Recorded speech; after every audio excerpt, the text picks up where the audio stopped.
Vous avez sans doute vu les images de ce député de Saint-Pierre-et-Miquelon, Stéphane Claireau, visé par des projectiles devant son domicile. La rédaction d'Europe 1 a cherché à écouter ces élus agressés, des élus à portée de baffe, qui n'ont jamais demandé à ce que l'expression vire au sens propre. Rien qu'entre janvier et novembre dernier, 162 parlementaires et 600 maires ou adjoints ont été pris pour cible.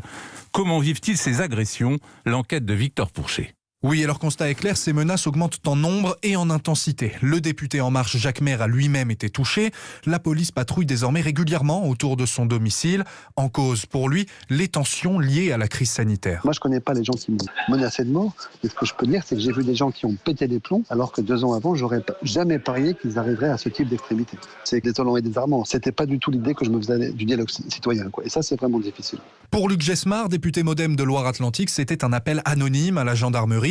Des agents débarquent alors chez lui en son absence, pensant y trouver le cadavre de son fils.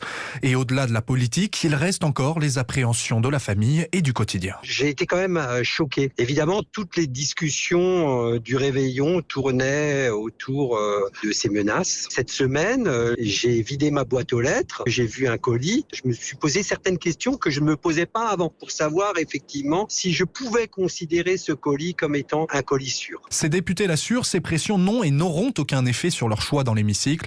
Sacha Houlier, élu En Marche de la Vienne. Vous vous dites pas, je risque de me faire casser la figure, je risque de me faire brûler ma permanence, ou je risque de me faire dégrader mon domicile, avant d'appuyer sur un bouton. C'est pour ça que c'est totalement inutile et débile. Ce texte, vous le votez parce que vous y croyez ou pas. Le risque, c'est que les menaces se transforment en attaques physiques. Entre janvier et novembre dernier, 162 parlementaires ont été victimes d'agressions, presque 50% de plus que l'année précédente. Victor Pourchet, face à la multiplication de ces agressions, le président de l'Assemblée nationale, Richard Ferrand, réunit ce soir les ministres de l'Intérieur et de la Justice pour évoquer notamment la réponse judiciaire à apporter.